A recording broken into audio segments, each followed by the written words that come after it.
Okay, let's roll into the first segment of today, which is the horrors of socialism, which we actually have here to ready to pull up. So Bring this was on it. a resolution that was promoted by Maria Salazar. She's a Cuban American from Florida, and for those that don't know, in South Florida, Miami more specifically, and um, a little bit in Tampa as well. You have a heavy Cuban American community, and this process of immigration has happened in waves. The first wave was the people that were directly influenced um, uh, by the Batista dictatorship, that they were in favor of the Batista dictatorship. They were in class positions, that they benefited from that condition that Cuba was put in, and they fled to the U.S. And one of the things that's hardly ever mentioned is the fact that they took Cuba's gold reserves with them. So they came here and they were able to build massive wealth, and the opposite of that was that also the reserves that Cuba had were gone. So were resources that the revolution wasn't able to use. But throughout the years, there have been various reasons for why Cubans have emigrated and left the country. There's usually what Helen Yaffe calls a push-pull dialectic at play, where the U.S. Hybrid warfare against Cuba, the sanction regime, creates extremely difficult objective conditions for everyday Cubans. And, regardless of how much of a revolutionary consciousness you have, it's difficult to have to ration things so that everyone can survive. And those are conditions that Cuba has put in because of the US blockade. Those are not conditions that are a result of socialism or the government or any of that. Those are conditions that are put because of the blockade. And then on top of that, in order for that to work, you also have the pull factor, which is the fact that Cubans get here to the US and they get pretty much everything from the government. They have the ability to have a speedy process to become citizens. They get benefits very, very quickly, while similar immigrants from the Caribbean, Haitians, come here and they don't get any of that. They get sent back to their country. But they do it with Cubans because it helps them feed the atrocity propaganda about Cuba. They create conditions so that if Cubans want to leave the island, they can't just leave with a visa, because the U.S. is not giving them visas, and they're not letting other countries give them visas to come to the U.S. And so they are forced to come to the U.S. through illegal means. The most traditional one has been coming through the Florida Strait, through the ocean, where many lives have been lost. But that creates really good atrocity propaganda for the U.S., where they're able to say, wow, look, communism is so horrible. People are willing to risk their life in the ocean to come to America, which is so great.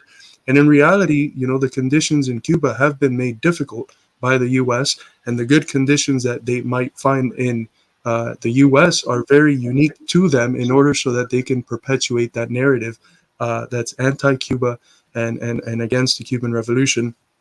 I've developed, I've worked a lot in this field. So if you want more details, I recommend a presentation that I did a while back, titled something along the lines of the July 26th movement, and we have it on the Midwestern Marx YouTube. But this comes from that group of people that have been the prime factor in the U.S. in sustaining the blockade, and in perpetuating it. Because literally, the whole world has been voting for 30 years straight in favor of lifting the U.S.'s blockade against Cuba, and it's usually just the U.S. and Israel who vote against the lifting of the blockade. So that's the sort of context of the type of person that brought this resolution up to the floor. But nonetheless, before we get deeper into it, I want to show who voted for it. Every Republican voted for it. So I don't know what else to say there. But 109 Democrats voted for it. More Democrats voted for it than the ones that didn't vote for it. So I think that that's something to keep in mind, especially in the context of a country that has voted consistently against a bill that would prohibit the glorification of Nazism. So on the one hand, you have a country that wants to exaggerate the horrors of socialism while voting against bills which would combat the glorification of Nazism. So glorifying Nazism is okay. Talking about socialism in any other way, which doesn't focus on what they call horrors, which are 99% bullshit, uh, is not okay. So that's the state that our country's in. And as someone had mentioned in the private chat, yes, not in the private chat, in the chat, yes, we are indeed in the a new a third major red scare, and I think this bill is part and parcel of that comment. But Noah, um, you had pulled up Yeah. the So before we get to the resolution itself, which is wackadoo and has all sorts of misinformation from it, straight from the Black Book of Communism and other just silly lies about socialism, they do this not just for Cuba, but for everything, right? The entire idea is to try their hardest to strangle a country, strangle the independence of a people and their efforts to bring themselves a better life, and then go, look how bad socialism is. It did this, right? Which is just beyond it. Beyond going into what we always say about it, I think what's important here is that in our era, I think people are waking up to that. And I think that's why I don't think it's coming. I think we're knee deep in a third Red Scare right now, but it's in this new form with our new bourgeois ideology, right? And the new sort of way the middle classes work with reproletarianization happening and the PMC having such a big presence on the left. That said, though, yeah, let's just start right from the beginning. It's Congress Resolution 9, and it begins whereas socialist ideology necessitates a concentration of power that is time and time again collapsed into communist regimes, totalitarian rule, and brutal dictatorships. So that's the first line. Um, I don't know what collapsing into a communist regime means. uh, Sounds nonsensical, but totalitarian rule is something that we should get mostly into on this. Though I do want to touch on the brutal dictatorships. They can just say these things, right? Because Americans aren't taught how other countries do things, right? We just listen to and believe the ruling class. If we look into how the Soviet Union functioned, for example, or how People's China functions right now, they're incredibly democratic societies.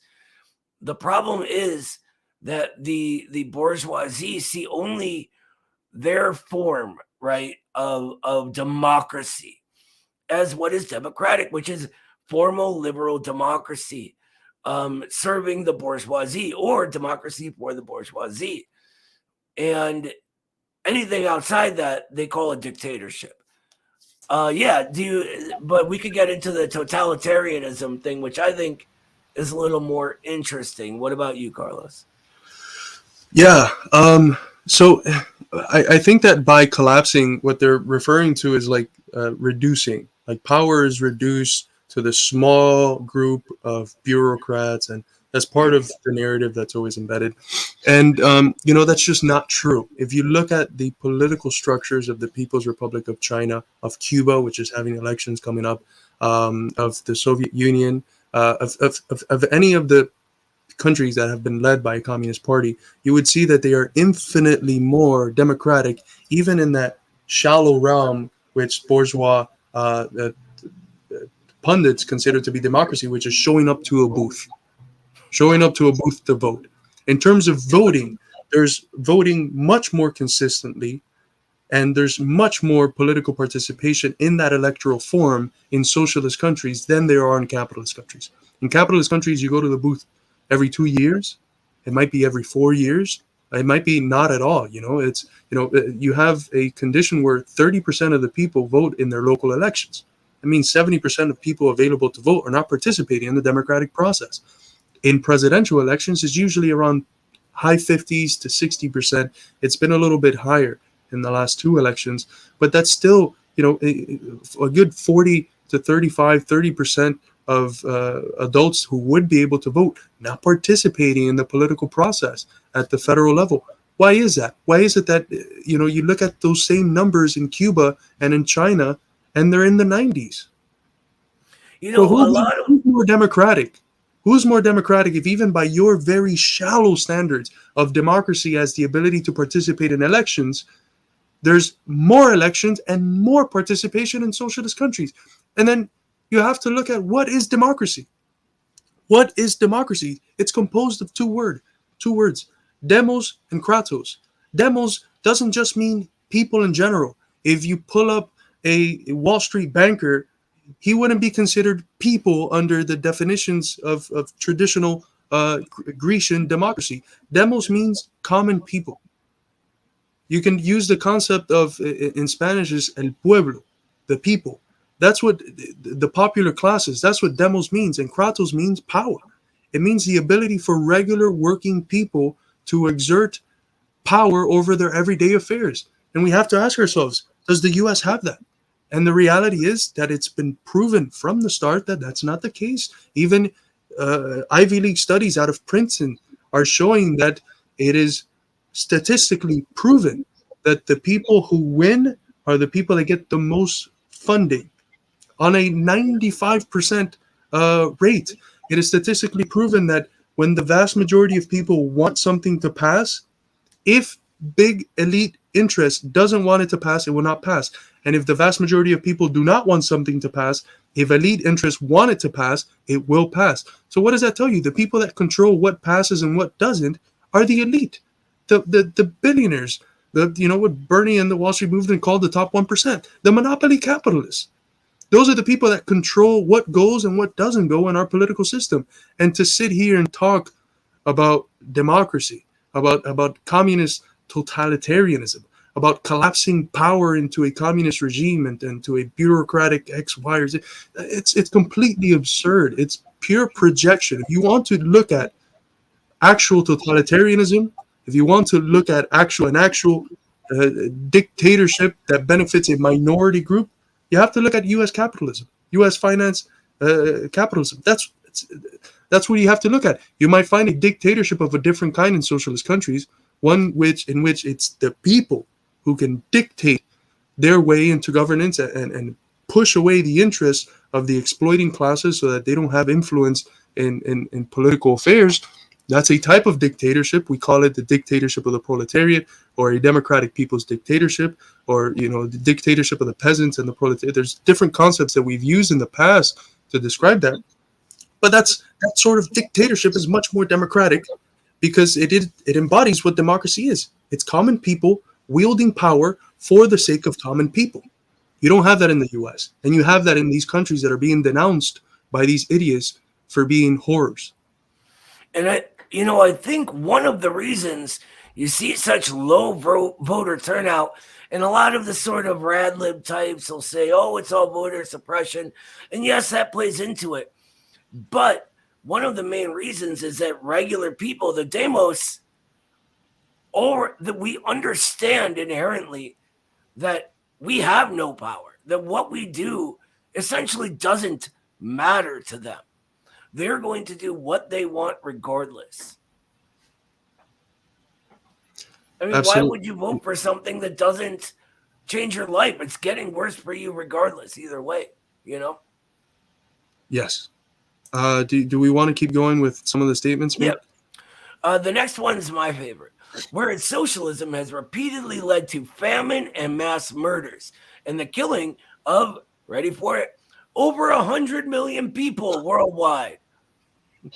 This statistic is from what's called the Black Book of Communism, whose main author was criticized by other authors attached to the project as lying and going out of his way to hit this magic 100 million number, which he was obsessed with.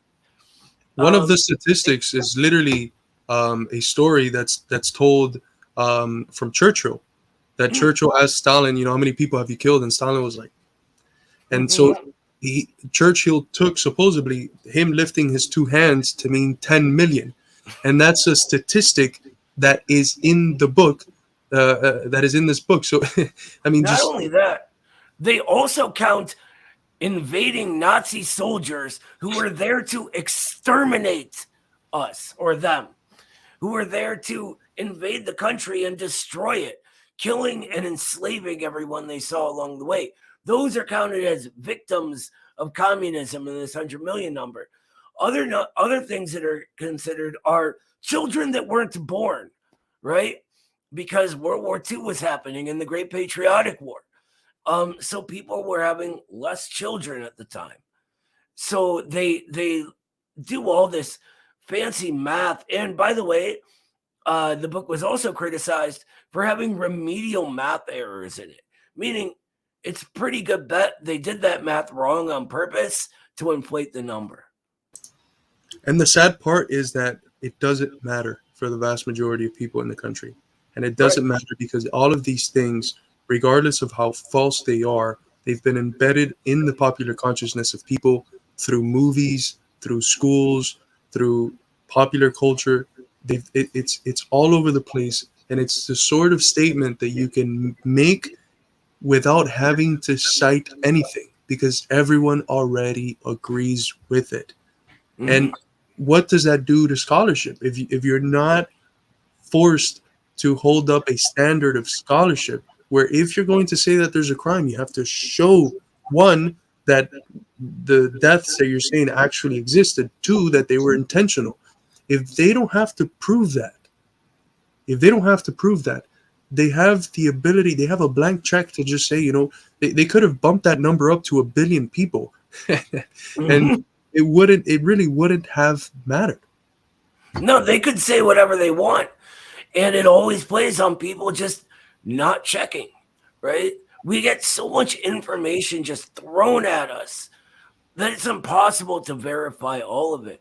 But it's really important that we do if we're interested in the truth, which we need to change things, right? I also think the other parts of this are interesting. It has repeatedly led to famine and mass murders, which one isn't true. Every time socialism has arisen in a country after a workers' revolution or a peasants' revolution, they've ended famines in areas that historically were victims of them. And mass murders is absurd. I don't know what they're calling mass murder. Maybe the Nazis that were killed in World War II. I don't know. But let's just say that's all because communism, right? And we even count the Nazis.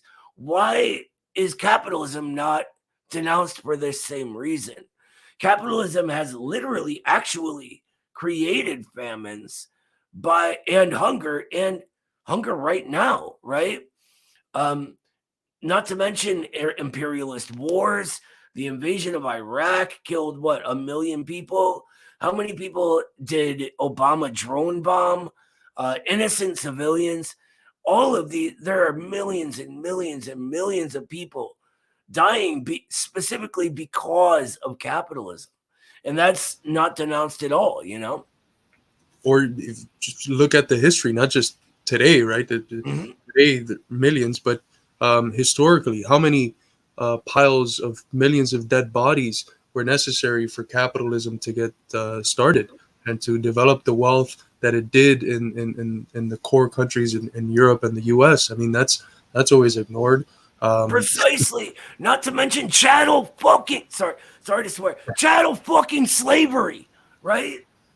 Capitalism would not have come into existence and would not have grown into imperialism without chattel slavery providing the cotton for the textile industry, right? It was literally known as the Cotton Kingdom.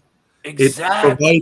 It was the essence of not just industrial capitalism in the North, but the essence of European capitalism. It was so fundamental that the British considered intervening in the American Civil War on the side of the South in order to protect the people that were getting them the cotton that they needed for their industries and to produce the commodities that they were producing and selling to the whole world.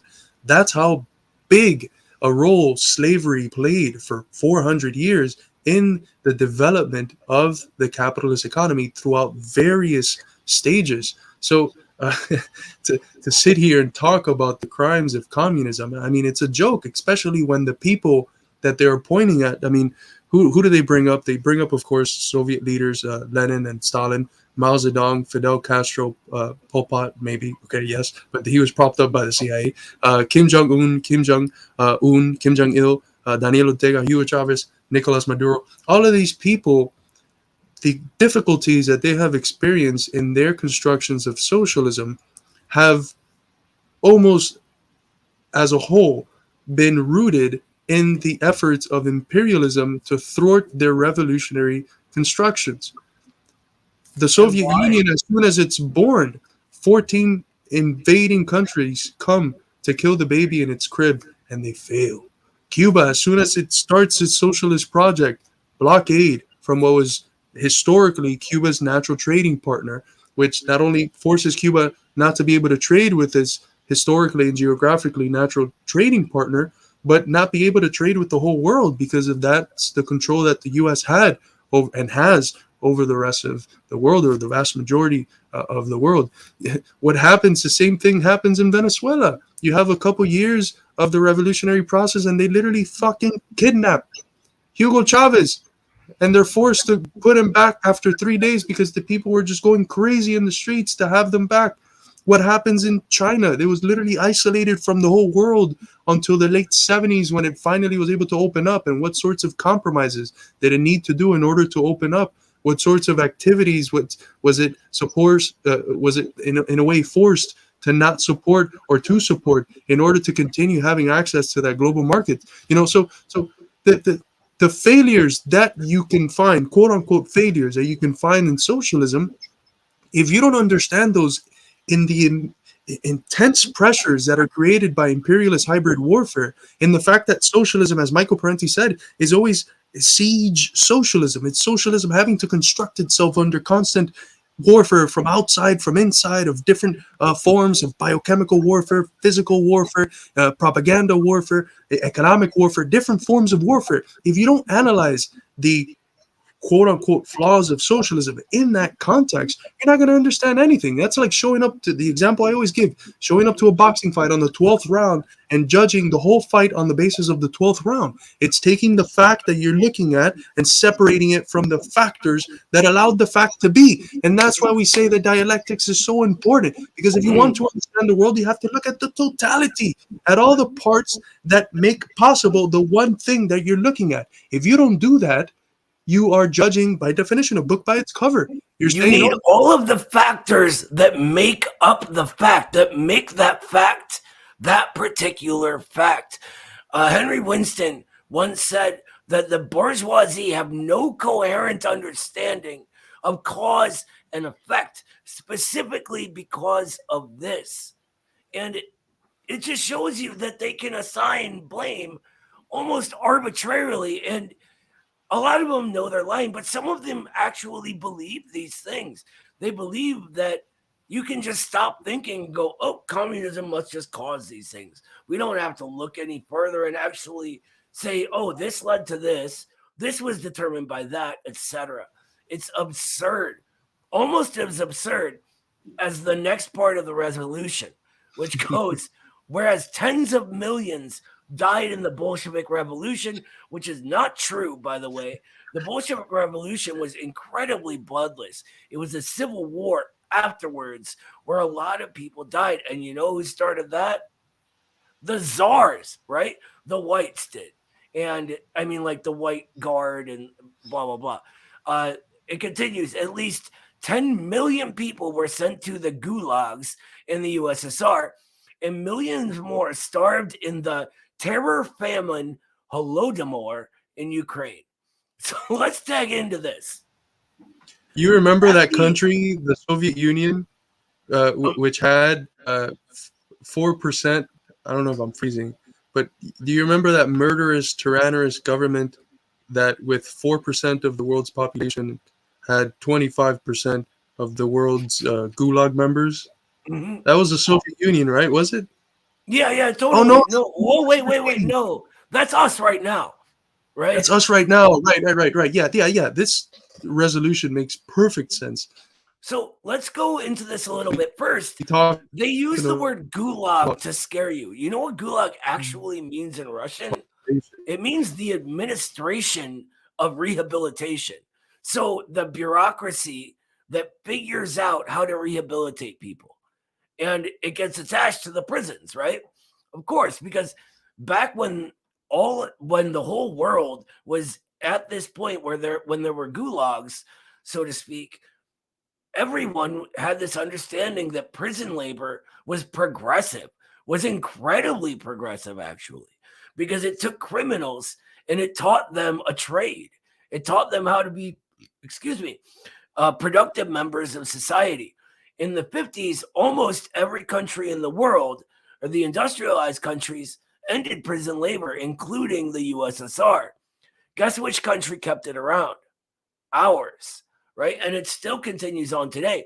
Another fun fact about the gulags: at the very height of imprisonment, during the buildup and invasion by the Nazi fascist hordes that were coming to exterminate everyone, when there was just fear all over the country because there were Nazi spies, there were counter-revolutionaries sabotaging factories, trying to sow division and discord in the people. Even at the height of imprisonment because of that, when there were a lot of innocents locked away because of Yezhov and the counter-revolution regarding him, etc., it wasn't even half of the Americans locked up right now per capita. Not even half. That's insane that they can talk about the gulag being the scary police state thing when it's not even half of what we have right here.